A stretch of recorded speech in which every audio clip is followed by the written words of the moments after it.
Well, 1 week after a debate flared over school resource officers using shot gloves, a new agreement for those very officers went before the City Council. First Alert 6's Philip Catalfamo joins us live from the newsroom. And so, Philip, you had a bit of a back and forth on this story today, correct? Yeah, that's right, Danielle. At pre-council, I was initially told they were tabling the contract renewal until September. It was stated this was by request of Mayor Ewing and Omaha Police. The city clerk then told me later in the day it was back on today's agenda and will proceed as planned, as it's currently going on right now. Well, let's break down what the agreement between OPD and the city would look like. There's no major changes with the agreement from the one they currently have. It renews annual contracts that keep 35 SROs, which is how many OPD currently has. These are for more than 18 schools across 4 districts. The proposed agreement would continue coverage across OPS, Millard, Westside, and Elkhorn schools for the current school year.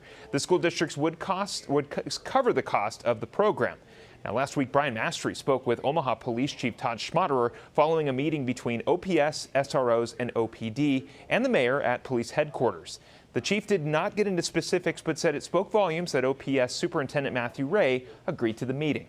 And I don't think any opinions have changed, but it was good to see the superintendent and the school board president made it down here too. And it was good to see them come down, take this matter very important. They recognized the importance of the school resource officers, or they wouldn't have came. And so I appreciate them doing that. The meeting came after OPS Superintendent Matthew Ray claimed he had no knowledge of shot gloves in schools. First Alert 6 uncovered multiple emails from 3 years ago between OPD and OPS School Safety Supervisor Donald Morrison and other district officials. Ray's name was not included in those emails. Now, the SRO contract was on first reading today, and City Council meeting is still currently going on. The public will have a chance to weigh in on the topic at next Tuesday's council meeting. A final vote is expected September 15th.